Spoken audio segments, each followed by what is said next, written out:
Kisah nyata puisiku menguak rahasia cintanya, tapi aku harus melepaskan. Namaku Amara. Usia 19 tahun, mahasiswa baru di kampus sastra yang katanya penuh dengan imajinasi, puisi, dan cinta yang tumbuh dari kata-kata. Tapi aku tak pernah menyangka bahwa cinta yang kutemukan di sini justru datang dalam bentuk yang tak seharusnya. Cinta yang tumbuh diam-diam. Cinta yang tak bisa kusuarakan, karena jika ku dengar suaraku sendiri, aku tahu dunia akan menertawakanku. Semua bermula di hari Senin, saat hujan turun untuk pertama kalinya setelah musim kemarau panjang.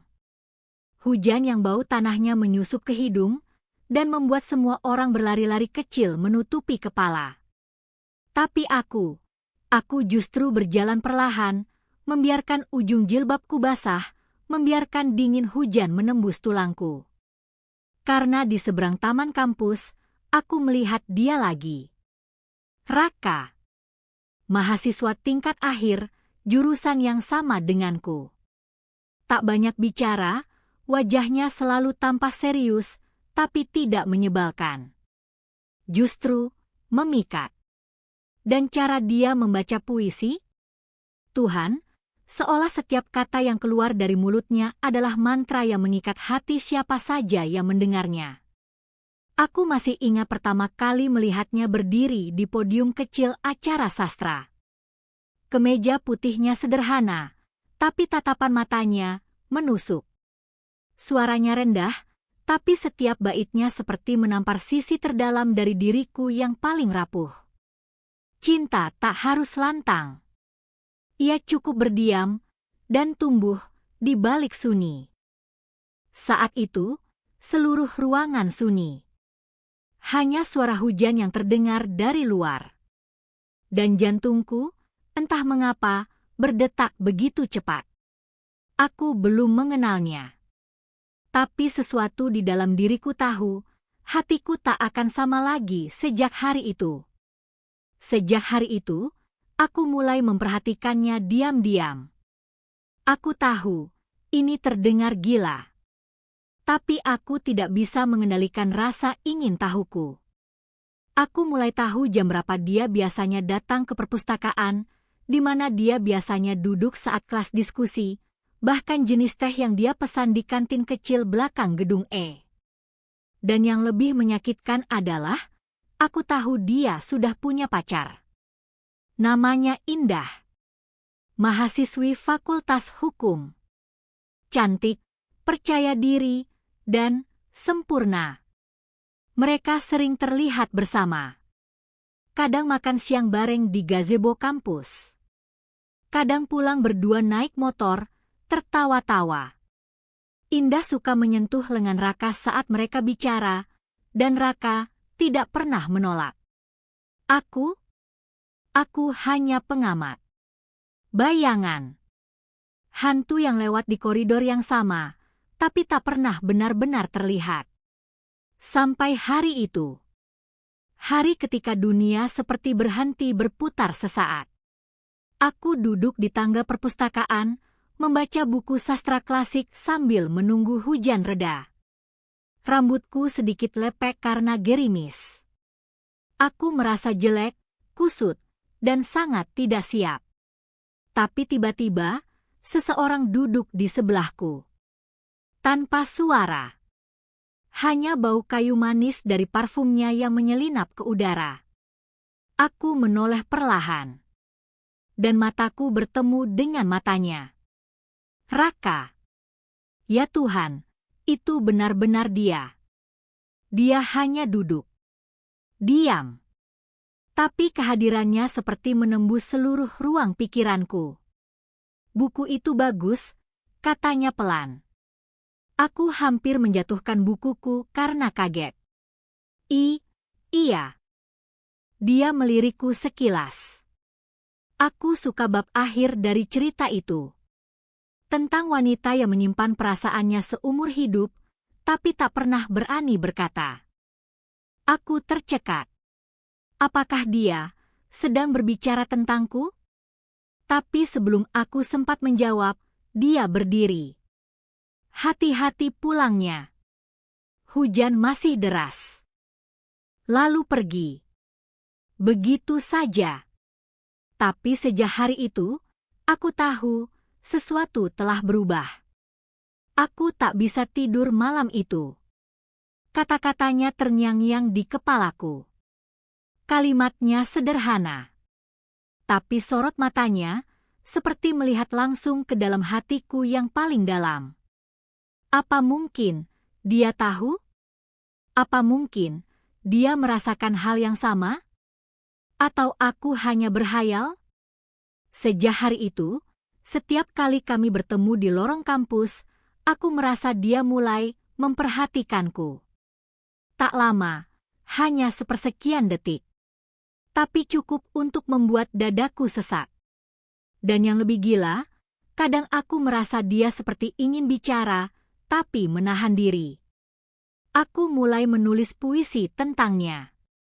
Tapi tak pernah aku publikasikan. Semua kutulis di buku kecilku yang hanya aku sendiri yang tahu. Sebagian ku koyak, sebagian ku simpan. Dan sebagian, entah kenapa, ingin sekali kuberikan padanya. Tapi aku tidak pernah punya keberanian. Sampai suatu hari, aku menemukan secari kertas di loker kelasku. Tanpa nama.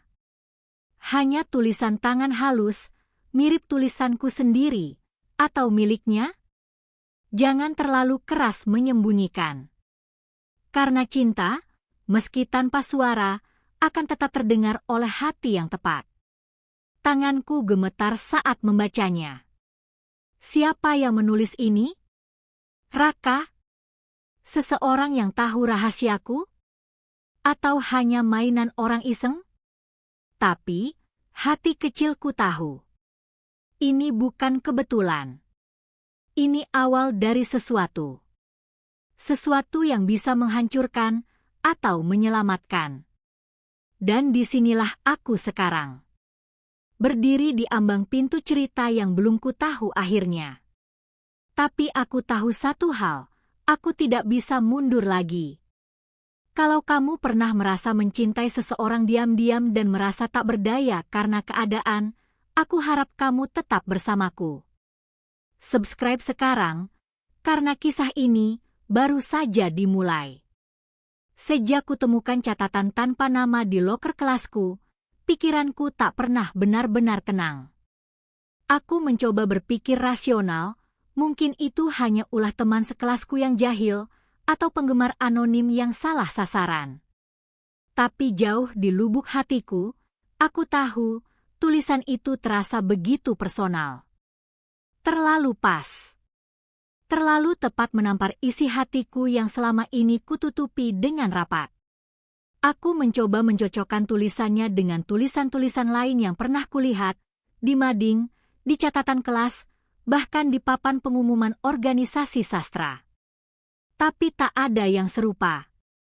Sampai akhirnya, aku iseng membuka kembali buku puisi edisi kampus tahun lalu, edisi di mana Raka ikut menyumbangkan tulisannya. Dan di situ, aku menemukannya.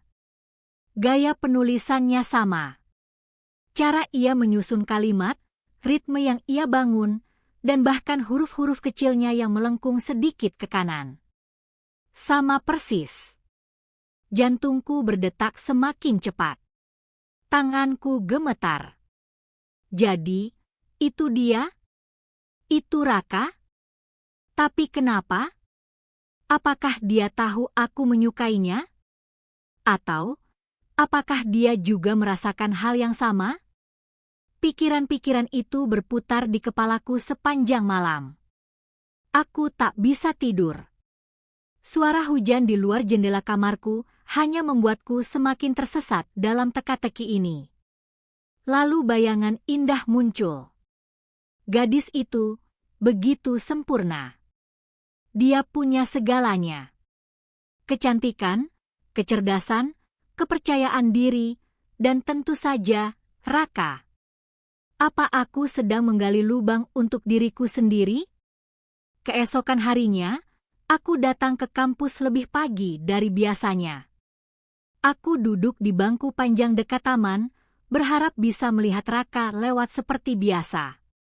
Tapi pagi itu dia tak muncul. Sampai bel masuk berbunyi pun, aku tak melihat batang hidungnya. Aku berusaha tak peduli, tapi pikiranku terus bertanya-tanya, kemana dia? Selama beberapa hari setelah itu, dia tak muncul di kelas. Katanya sedang mengikuti workshop penulisan puisi di luar kota. Tapi aku tahu, itu hanya membuat kerinduanku semakin menumpuk. Dan tepat saat aku mulai merelakan semuanya sebagai hayalan sepihak, dia muncul. Sore hari, aku duduk sendiri di perpustakaan. Lorong-lorong buku di belakangku sunyi, hanya sesekali terdengar langkah kaki mahasiswa yang lalu lalang. Aku sedang mencoba menulis puisi, tapi pikiranku buntu. Tanganku memegang pena, tapi tak ada kata yang bisa kutuangkan. Tiba-tiba, sebuah bayangan jatuh di atas kertas kosongku. Aku menoleh. Raka berdiri di sana. Dia tampak sedikit kelelahan, matanya merah seperti kurang tidur. Tapi dia tersenyum kecil. Senyum itu, lagi-lagi membuat dadaku sesak. Kamu suka puisi-puisi tua ya? Tanyanya pelan. Aku mengangguk gugup.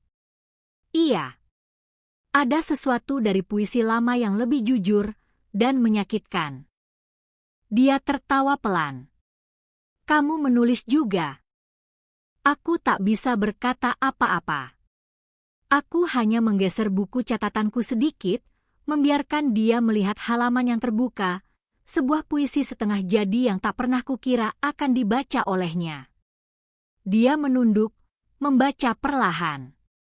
Matanya menyipit, lalu menatapku dengan serius. Ini bagus. Tapi terasa seperti seseorang yang menyimpan terlalu banyak. Aku menunduk. Mungkin karena memang itu yang terjadi. Dia mengangguk pelan, lalu duduk di sebelahku. Kamu tahu, kadang menyimpan perasaan itu seperti menyalakan api kecil di tengah hutan. Awalnya hangat, tapi lama-lama bisa membakar semuanya. Aku ingin bertanya, apakah kamu bicara tentangku? Tentang kita. Tapi bibirku terkunci. Kami duduk dalam diam selama beberapa menit. Hanya ada bunyi AC perpustakaan dan detak jantungku yang kurasa begitu keras di telingaku. Lalu dia berdiri. Kalau kamu ingin bicara, aku akan dengar. Dan seperti sebelumnya, dia pergi. Membiarkan aku tenggelam dalam pikiranku sendiri. Tapi kali ini berbeda. Karena di bawah buku catatanku, kutemukan kertas kecil lain. Ditulis dengan tangan yang sama. Huruf melengkung ke kanan. Tinta hitam. Hati-hati. Teratur. Aku tahu kita tidak bisa. Tapi hatiku tak bisa menolak arahnya. Aku membaca kalimat itu berkali-kali. Air mataku menggenang. Kenapa semua terasa benar dan salah di saat yang sama? Sejak saat itu, setiap kali aku melihatnya di kampus, jantungku berdebar. Kami tak bicara banyak, tapi tatapannya selalu dalam. Selalu mengirim pesan yang tak bisa dijelaskan dengan kata-kata. Kadang aku bertanya pada diri sendiri, apakah aku egois? Apa yang kuharapkan? Bahwa dia akan meninggalkan indah untukku? Bahwa dunia akan mengerti dan tidak menghakimi? Tapi hati tak pernah tahu caranya memilih dengan logika. Hati hanya tahu rasa. Dan rasa ini sudah terlalu lama kusimpan sendiri. Beberapa hari kemudian, aku menghadiri diskusi puisi mingguan di ruang sastra.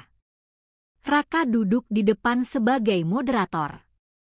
Saat dia bicara, aku merasa seperti seluruh ruangan menghilang. Hanya ada dia dan aku. Dan suara hatiku yang terus berkata, lihat dia, dengar dia, dia bicara tentangmu.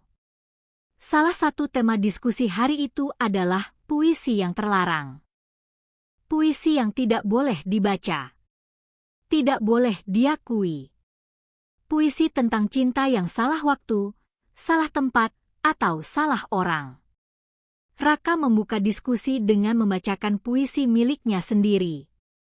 Jika mencintaimu adalah kesalahan, maka biarkan aku tenggelam dalam dosa yang paling jujur. Suara di ruangan hening. Semua mata tertuju padanya. Tapi matanya hanya tertuju padaku.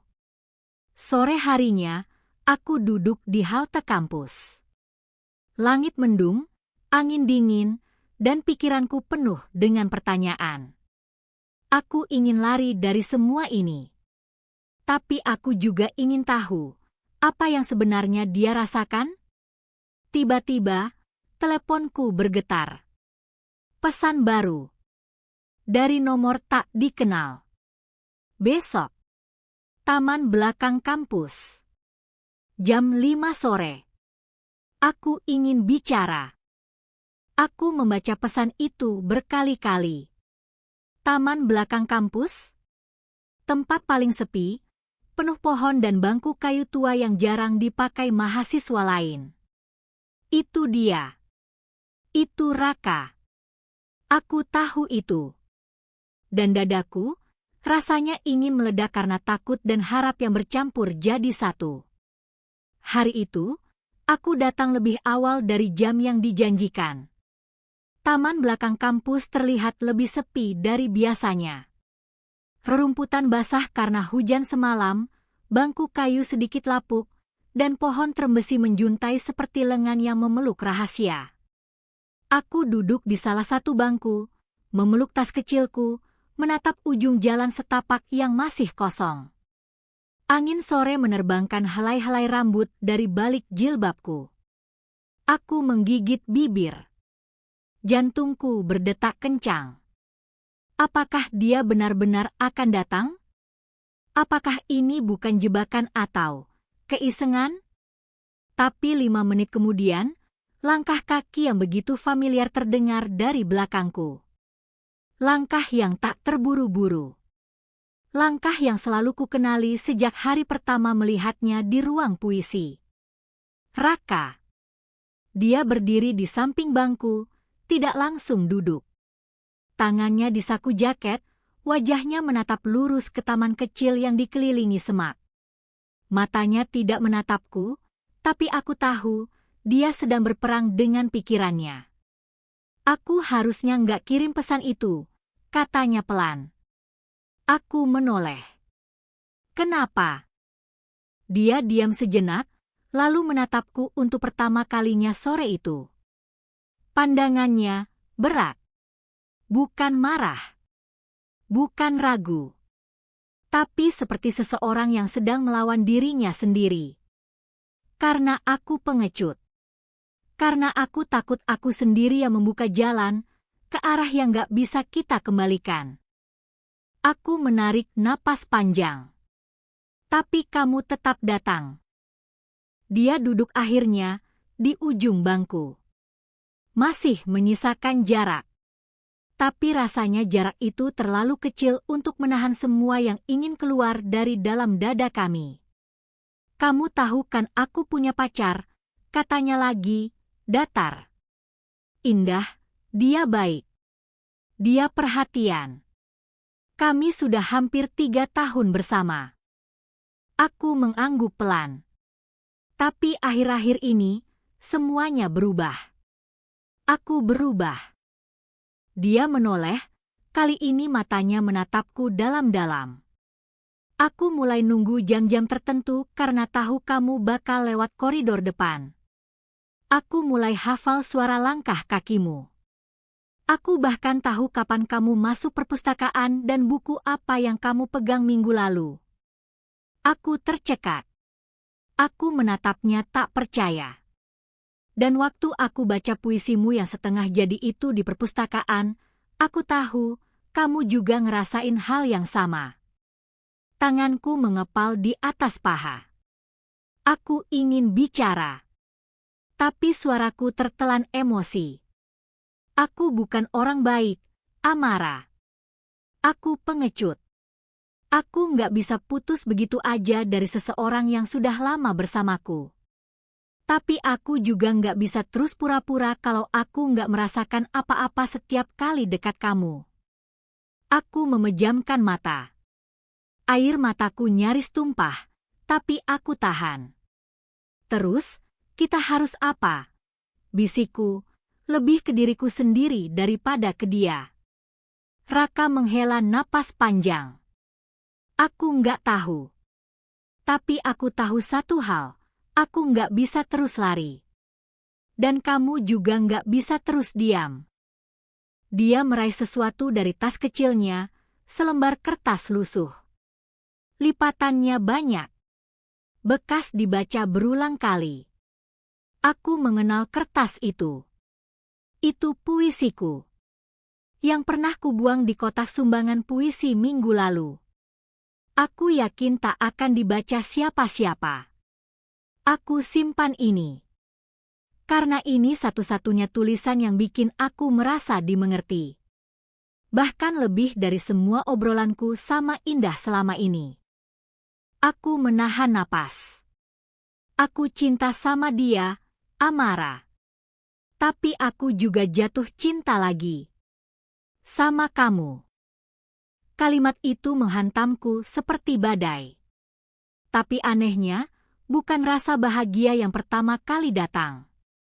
Yang datang justru rasa bersalah. Aku berdiri. Wajahku memanas. Kamu nggak bisa bilang kayak gitu. Kamu punya Indah. Kamu bilang kamu pengecut, tapi kamu tetap datang ke sini dan bilang semua ini kayak ini hal yang indah. Padahal ini salah, Ra. Dia berdiri juga. Aku tahu. Aku tahu banget. Tapi aku juga manusia. Aku juga bisa bingung. Dan aku cuma minta satu hal, jangan tutup hatimu buatku sekarang. Biar aku yang selesaikan semuanya dulu. Biar aku yang tanggung semua risikonya. Aku menggeleng. Aku nggak mau jadi alasan kamu ninggalin seseorang. Tapi kamu bukan alasannya. Perasaanku sendiri yang alasannya. Kami saling tatap. Lama. Dan dalam sunyi itu, hujan mulai turun. Rintik kecil. Seperti saat pertama kali aku mendengarnya membacakan puisi di depan panggung sastra. Raka melangkah mundur.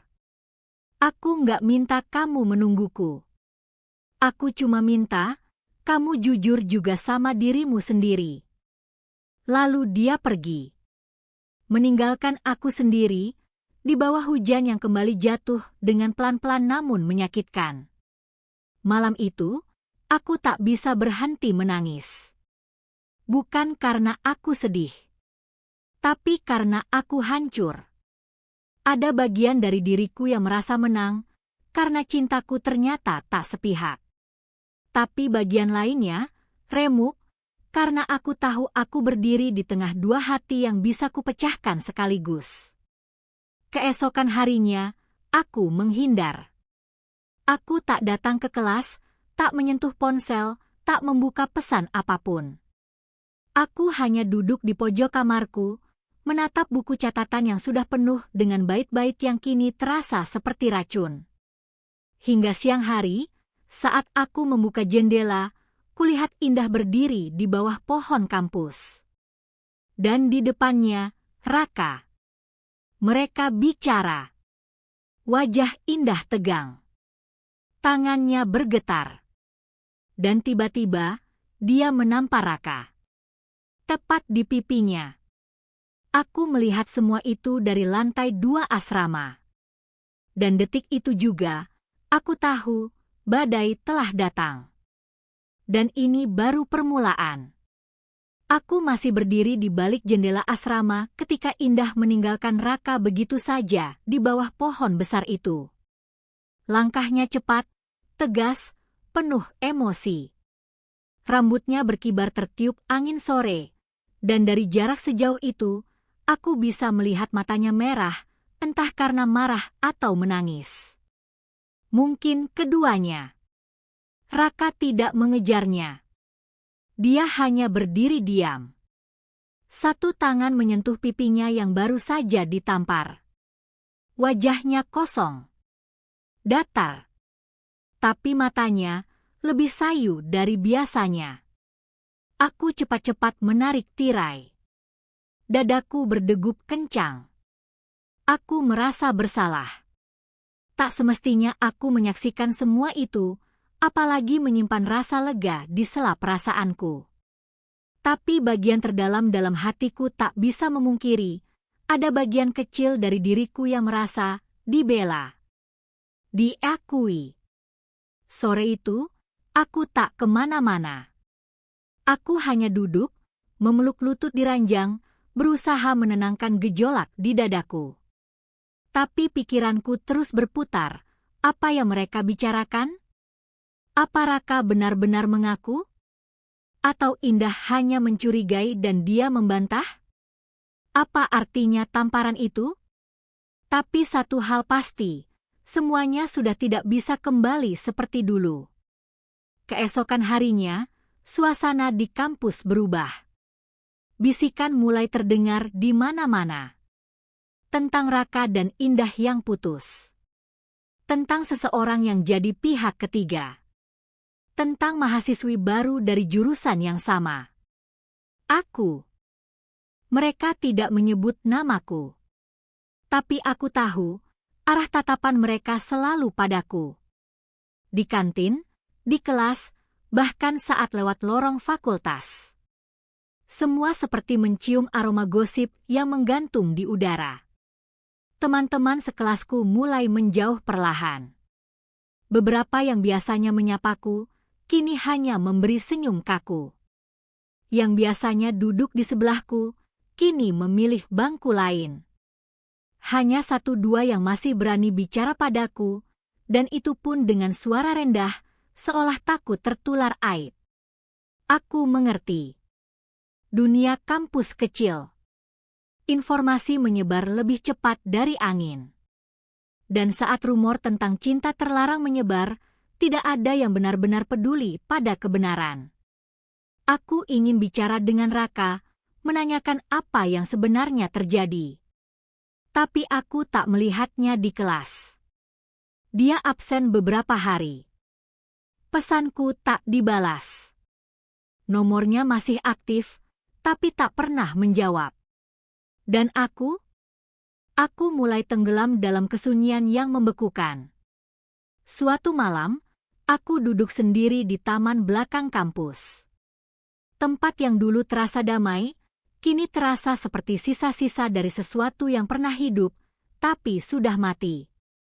Aku menatap langit, berharap ada sesuatu yang bisa menjawab kegelisahanku. Tiba-tiba, suara langkah kaki terdengar dari belakang. Aku menoleh cepat. Tapi bukan Raka. Indah. Dia berdiri di sana, mengenakan jaket hitam, rambutnya dikuncir tinggi. Wajahnya tegas. Tidak seperti biasanya yang selalu tersenyum ramah. Kamu Amara, kan? Aku berdiri perlahan. Iya. Dia berjalan mendekat. Tatapannya tajam, tapi tidak memusuhi. Justru ada sesuatu yang lebih menakutkan dari kemarahan, ketenangan yang penuh luka. Aku nggak butuh kamu minta maaf. Aku nggak akan marah-marah. Aku cuma mau dengar langsung dari kamu. Kamu cinta sama dia? Pertanyaan itu seperti pisau dingin yang ditancapkan perlahan ke dada. Aku menelan ludah. Tanganku gemetar. Tapi aku tak bisa berdusta. Iya, suaraku nyaris tak terdengar. Tapi aku nggak pernah niat merebut dia dari kamu. Indah tersenyum miris. Sayangnya, niat baik nggak selalu cukup. Aku sudah curiga dari lama. Tapi aku pikir aku cukup buat dia. Ternyata, enggak. Dia menunduk, lalu mendesah panjang. Kamu tahu apa yang paling sakit dari semua ini? Aku diam. Bukan karena dia milih kamu. Tapi karena dia nggak jujur dari awal. Dia buat aku mikir semuanya masih baik-baik aja, padahal dia udah jauh. Aku tak bisa menahan air mata. Aku juga bingung, Indah. Aku nggak pernah nyangka semuanya akan sejauh ini.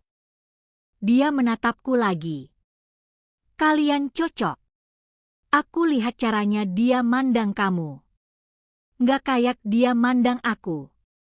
Tapi aku harap kamu kuat, Mar. Aku mengernyit. Maksudnya? Dia mendekat, lalu menatap mataku dalam-dalam. Kampus ini kejam sama cewek yang dicap rusak. Dan Raka, dia bukan pahlawan. Dia juga pengecut. Jangan terlalu percaya. Karena kalau nanti dia ninggalin kamu juga, jangan bilang aku nggak pernah ngingetin. Setelah itu, dia pergi. Meninggalkan aku dengan tubuh lemas dan hati yang tak tahu harus percaya pada siapa. Beberapa hari kemudian, aku baru mendapat pesan dari Raka. Singkat. Dingin. Maaf aku menghilang. Aku butuh waktu. Aku akan bicara kalau semuanya sudah tenang. Aku membaca pesan itu berkali-kali. Mataku panas. Tanganku gemetar. Apa maksudnya? Dia mundur? Dia menyerah? Atau dia hanya ingin menjauhkan diri dari badai?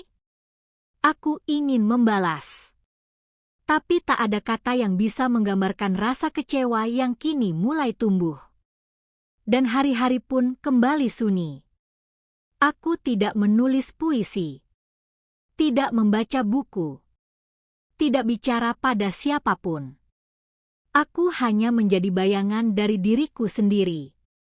Hingga suatu malam, saat aku baru saja kembali dari minimarket kecil dekat asrama, seseorang berdiri di depan gerbang. Raka. Tubuhnya kurus. Wajahnya lelah.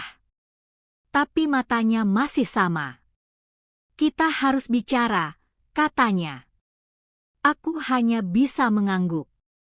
Kami duduk di bangku taman depan asrama. Aku menggenggam botol air dingin, sementara dia menatap tanah. Aku dan Indah resmi putus, katanya akhirnya. Dia butuh ruang. Dan aku harus jujur, aku lega. Karena aku bisa berhenti bohong. Aku tak menjawab. Tapi aku juga sadar, aku salah. Salah karena membiarkan kamu masuk tanpa memperjuangkan kamu dengan benar. Dan sekarang, setelah semua orang bicara jelek tentang kamu, aku malah sembunyi. Air mataku tumpah. Aku takut, Ra. Aku takut kamu cuma lari ke aku karena hubunganmu sama dia rusak. Aku takut aku cuma pelarian. Dia menggeleng. Enggak. Kamu bukan pelarian. Kamu penyelamat. Aku terisak. Raka mendekat, lalu berkata pelan. Tapi aku nggak mau kita mulai dari luka. Aku mau kamu pulih dulu. Aku juga. Kita nggak usah buru-buru jadi, kita. Tapi jangan tutup hatimu untukku. Lalu dia berdiri. Kalau suatu hari nanti kamu masih ingin menulis puisi, aku harap aku masih jadi inspirasinya. Dan dia pergi, lagi. Tapi kali ini, bukan karena pengecut. Tapi karena, mungkin untuk pertama kalinya, dia benar-benar berani memilih jalan yang sepi, tanpa menyakiti siapa-siapa lagi. Dan aku masih di sini. Dengan hatiku yang hancur, tapi perlahan mulai belajar berdetak lagi. Beberapa minggu berlalu sejak malam di taman depan asrama itu. Sejak Raka pergi dengan kalimat terakhir yang membuat dadaku terasa hangat dan nyeri sekaligus. Kami tidak lagi berkomunikasi secara intens. Tidak ada pesan setiap malam, tidak ada pertemuan mendadak di lorong kampus, tidak ada secari kertas di bawah buku catatanku. Tapi entah kenapa, aku tak merasa ditinggalkan. Justru aku merasa seperti diberi waktu untuk bernapas. Untuk memahami semua yang telah terjadi. Untuk membedakan antara cinta dan luka, antara harapan dan kenyataan. Selama itu, aku mulai menulis lagi.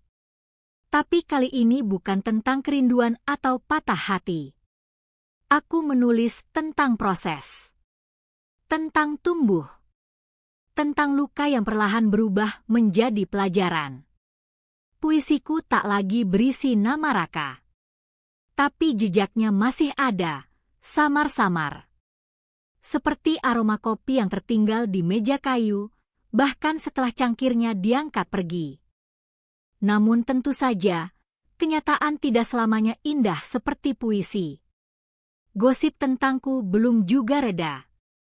Meskipun tidak ada yang mengkonfirmasi apapun secara langsung, wajahku sudah dikenal sebagai si perusak hubungan orang. Aku bisa merasakan itu dari cara orang menatapku, setengah iba, setengah menilai. Dari cara mereka membisikkan sesuatu saat aku lewat, dari bagaimana aku menjadi bahan lelucon di akun meme kampus yang anonim. Dan yang lebih menyakitkan, salah satu temanku sendiri ikut menyebarkan cerita yang tidak benar. Namanya Tania. Dulu kami sering duduk bersama saat kuliah umum. Tapi sejak gosip tentangku menyebar, dia mulai menjaga jarak. Aku pikir dia hanya sedang sibuk. Tapi suatu pagi, aku mendapati chat dari temanku yang lain, tangkapan layar grup pribadi berisi hinaan tentangku. Nama Tania ada di sana. Dan salah satu kalimatnya menusuk seperti jarum. Nggak heran sih. Dari awal mukanya aja udah kayak pemain sinetron murahan. Tipe cewek yang suka ngerebut cowok orang. Aku menangis semalaman. Bukan karena hinaannya. Tapi karena aku merasa benar-benar sendirian. Tapi pagi itu juga, aku memutuskan satu hal. Aku tidak akan membiarkan mereka mendefinisikan siapa aku. Aku tahu siapa diriku. Aku tahu apa yang kurasakan.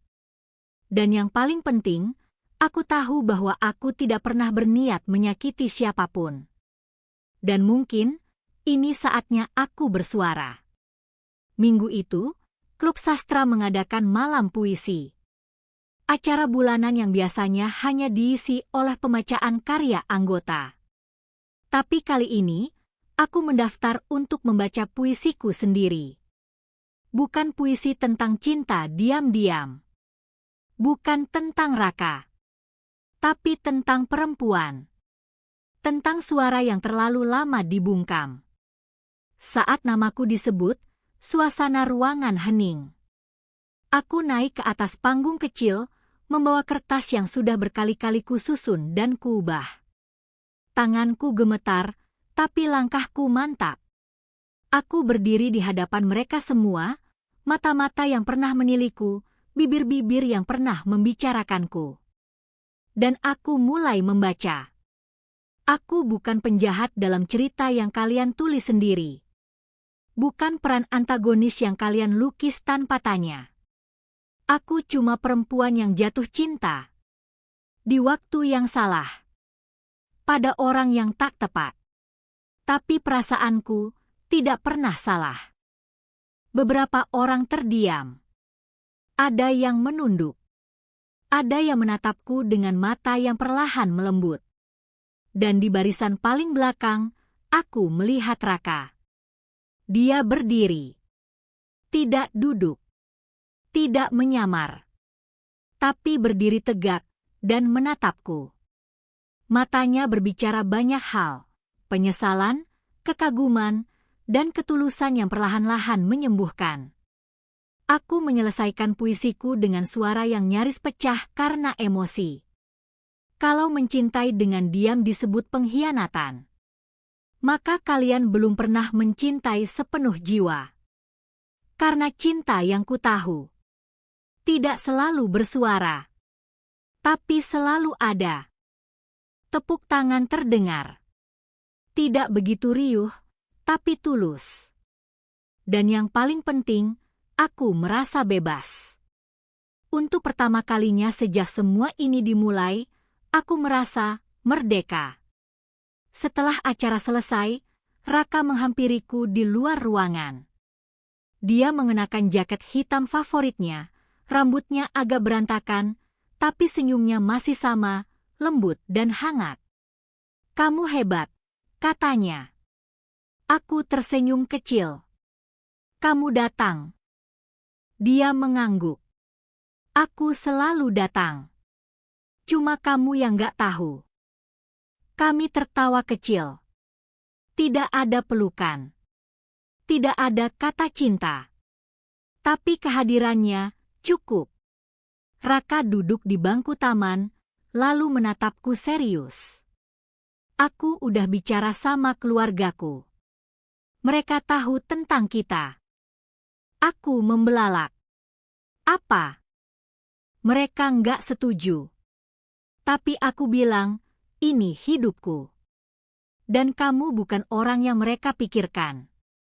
Kamu bukan perebut atau penghancur. Kamu orang yang ngajarin aku untuk jujur." Aku tak bisa berkata apa-apa. Air mataku menetes pelan. Dia melanjutkan, "Aku tahu kita belum selesai. Masih panjang. Tapi aku nggak mau lagi sembunyi.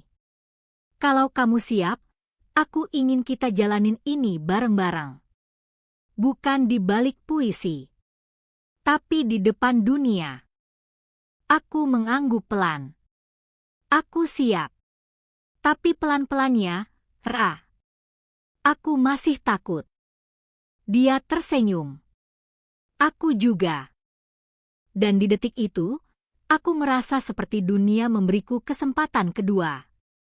Kalau kamu masih mengikuti kisah ini sampai titik ini, berarti kamu juga ikut merasakan luka dan keberanian yang aku alami. Yuk, dukung channel ini dengan klik tombol subscribe sekarang juga. Supaya kamu nggak ketinggalan lanjutan kisah penuh hati seperti ini. Namun, seperti yang pernah kubaca di sebuah puisi, setelah hujan, belum tentu pelangi. Bisa jadi badai berikutnya. Dan aku belum tahu, badai macam apa yang akan datang. Tapi aku tahu, aku tidak akan lari lagi. Hubungan kami mulai terbentuk perlahan, seperti tanaman kecil yang tumbuh dari tanah yang baru saja dilanda badai. Tidak ada pernyataan cinta yang diucapkan secara gamblang, tidak ada pelukan atau janji-janji manis seperti di cerita romantis remaja. Hanya kehadiran yang konstan, tatapan yang hangat, pesan-pesan pendek setiap pagi, dan rasa aman yang perlahan tumbuh, menggantikan luka lama. Aku dan Raka mulai terlihat bersama di kampus, meskipun tidak sering. Kami tidak ingin menantang keadaan. Dunia masih belum ramah padaku. Tapi setidaknya, sekarang aku tidak merasa bersembunyi. Namun, seperti yang pernah dikatakan dosen sastraku, kisah cinta yang terlalu cepat tenang biasanya menyimpan badai di dalamnya. Dan aku mulai merasakannya. Badai itu perlahan datang. Bukan dari luar, tapi dari dalam diriku sendiri. Raka semakin sibuk. Setelah perpisahannya dengan Indah, dia mulai fokus pada skripsinya dan beberapa proyek luar kampus. Dia mulai jarang membalas pesanku. Kadang 1 hari penuh tanpa kabar. Saat kutanya, jawabannya selalu sama, sibuk. Aku berusaha mengerti. Aku tahu hidupnya sedang padat. Tapi rasa takut itu mulai tumbuh lagi. Takut diabaikan. Takut hanya dijadikan tempat singgah. Takut bahwa semua ini hanya fase pelarian. Satu malam, aku menunggu balasan pesannya selama berjam-jam. Dia bilang akan menelepon setelah rapat, tapi hingga pukul 11 malam tak ada kabar. Aku menatap layar ponsel terus-menerus, berharap muncul notifikasi. Tapi yang muncul justru unggahan Instagram dari teman satu komunitasnya. Sebuah foto, Raka sedang duduk di kafe bersama beberapa orang. Di sampingnya, seorang perempuan dengan senyum manis sedang menatapnya. Aku tidak mengenalnya.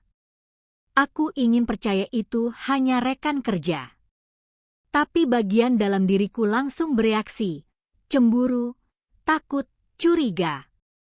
Apakah ini yang dirasakan Indah dulu? Apakah aku sedang mengulangi pola yang sama? Keesokan harinya, aku mencoba bersikap biasa saat bertemu Raka. Dia datang ke taman belakang kampus, tempat kami biasa duduk bersama. Dia membawa kopi kaleng favoritku. Tapi matanya tampak lelah. Maaf ya, kemarin aku lupa bilang. Rapatnya molor banget, katanya, menyerahkan kopi. Aku menerimanya, tersenyum tipis. Kamu sempat nongkrong juga ya abis rapat? Dia mengangkat alis. Kok tahu? Aku menunjukkan ponselku. Temenmu upload. Wajahnya berubah. Oh, itu cuma kumpul bentar. Nggak penting kok. Aku menatapnya lama. Dia siapa?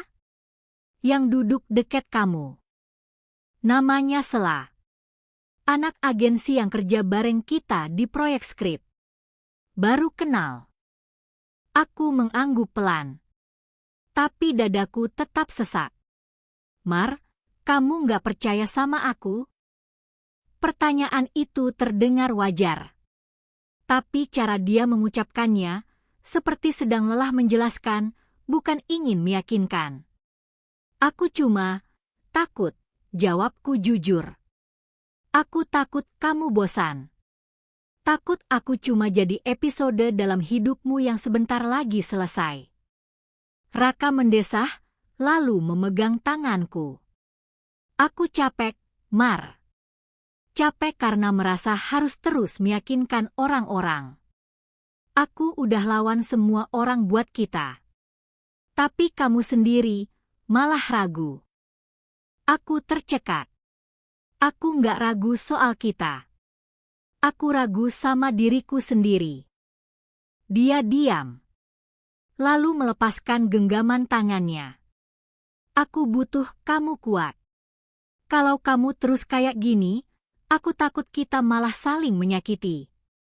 Ucapan itu terasa seperti tamparan. Tapi aku tidak menangis. Aku hanya diam. Dan sore itu, kami pulang tanpa pelukan. Tanpa senyum. Beberapa hari kemudian, aku mencoba memperbaiki suasana. Aku menulis puisi pendek, kutaruh di dalam bukunya diam-diam di kelas. Aku juga membawa makanan kecil kesukaannya dan menunggu di taman seperti biasa. Tapi dia tak datang. Pesanku dibaca, tapi tak dibalas. Dan malam harinya, dia hanya mengirim satu kalimat. Maaf, aku butuh waktu sendiri dulu. Kalimat itu terasa seperti akhir yang tidak dikatakan langsung. Seperti pintu yang perlahan ditutup, tanpa bunyi. Aku tak bisa tidur malam itu. Aku hanya menatap langit-langit kamar, mencoba menahan air mata yang terus memaksa keluar. Apa ini karma? Apa ini pelajaran? Atau memang cinta kami tak punya masa depan sejak awal? Beberapa hari kemudian, aku kembali mendengar nama Indah dari mulut teman-temanku. Katanya, dia aktif lagi di media sosial. postingannya penuh kutipan pahit. Tapi satu hal menarik perhatian semua orang, dia kini dekat dengan seorang laki-laki baru, senior dari fakultasnya sendiri. Foto mereka berdua muncul di story, dengan tulisan, "Waktu menyembuhkan segalanya." Aku senang untuknya. Tapi sekaligus merasa ditinggalkan. Karena semua orang tampaknya mulai sembuh.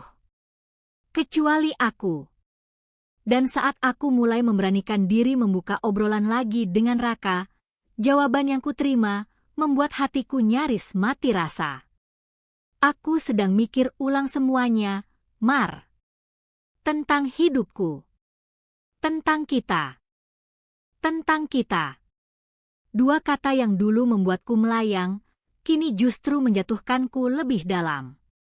Aku tak membalas pesan itu. Aku hanya berdiri di depan cermin, menatap diriku sendiri. Apa aku terlalu berharap? Apa aku terlalu cepat percaya? Atau memang aku bukan orang yang pantas dicintai utuh? Hari itu, aku berjalan menyusuri lorong kampus sendirian. Langkahku pelan, pikiranku kosong. Lalu aku melihatnya, Raka, sedang berdiri di bawah pohon besar dekat gedung sastra. Dia tidak sendiri. Di sampingnya, Sela, perempuan di foto itu. Mereka tampak tertawa kecil.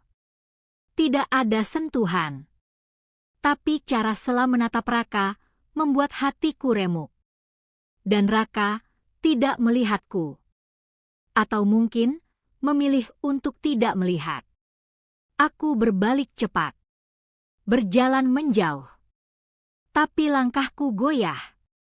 Dan untuk pertama kalinya, aku merasa sangat lelah mencintai seseorang. Hari-hari setelah pertemuanku dengan bayangan Sela dan Raka menjadi hari-hari yang sepi. Bukan sepi karena tidak ada suara. Tapi sepi karena tidak ada harapan. Aku tidak menangis.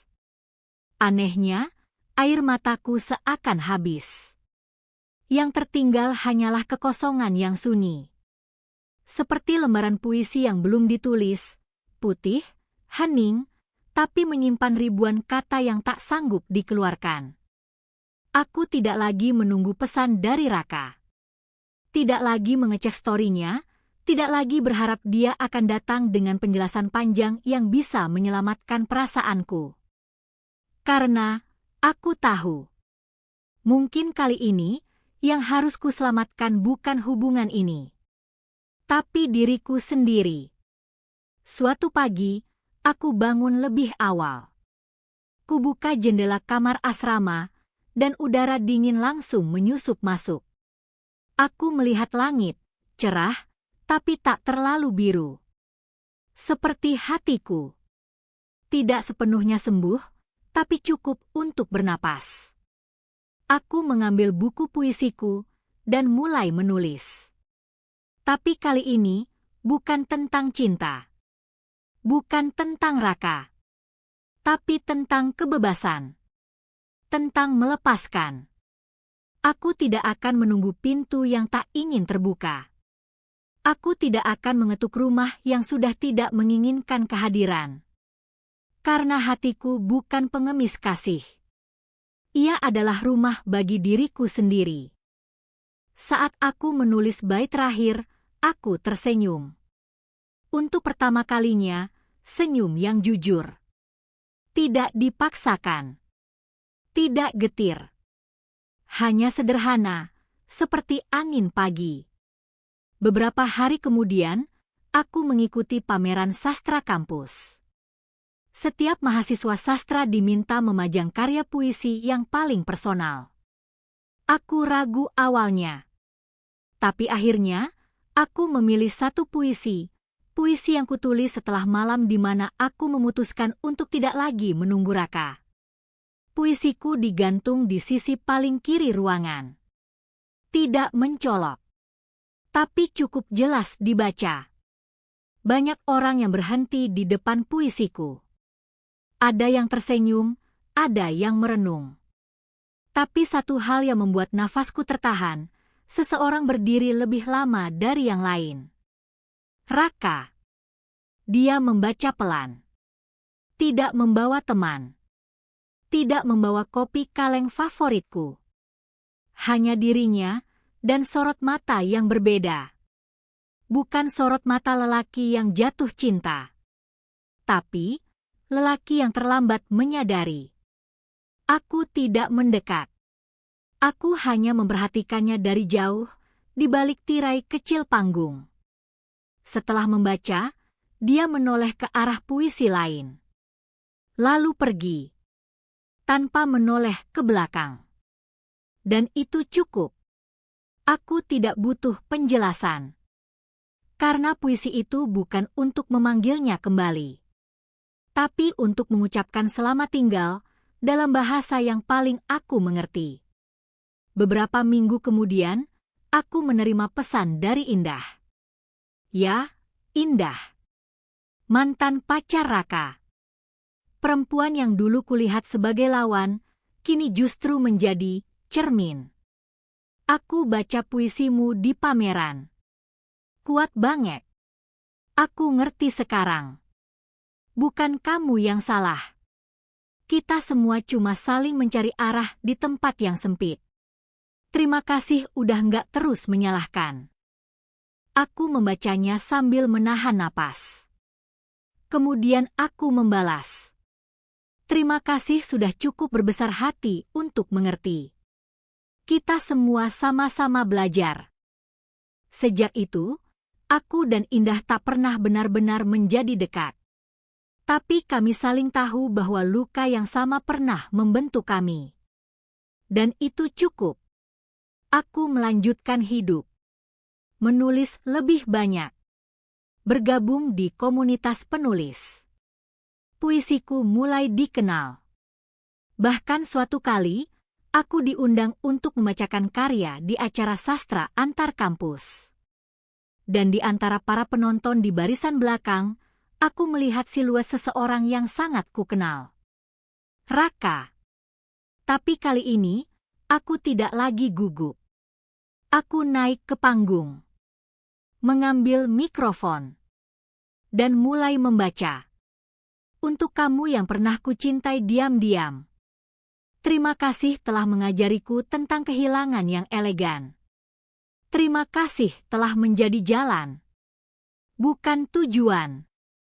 Setelah acara selesai, Raka menghampiriku. Kami hanya saling bertatapan sebentar. Tak ada pelukan. Tak ada air mata. Hanya dua insan yang pernah saling jatuh, lalu tumbuh di jalannya masing-masing. Puisimu selalu indah, katanya. Aku tersenyum. Karena kamu pernah jadi inspirasinya. Dia mengangguk. Dan kamu sekarang jadi inspirasimu sendiri. Kami saling mengangguk. Lalu berbalik arah. Dan aku tahu, ini bukan akhir dari segalanya. Ini adalah akhir dari bab yang pernah kutulis dengan air mata, dan kututup dengan senyum. Kalau kamu pernah merasa kehilangan arah karena cinta, dan kamu tetap bisa berdiri sampai hari ini, itu artinya kamu jauh lebih kuat dari yang kamu pikirkan. Subscribe sekarang juga, karena kisah-kisah nyata yang menyentuh hati akan terus hadir di channel ini. Terima kasih sudah mendengarkan kisahku. Akhir bukan berarti selesai. Terkadang, itu hanya jeda sebelum kamu menulis puisi berikutnya.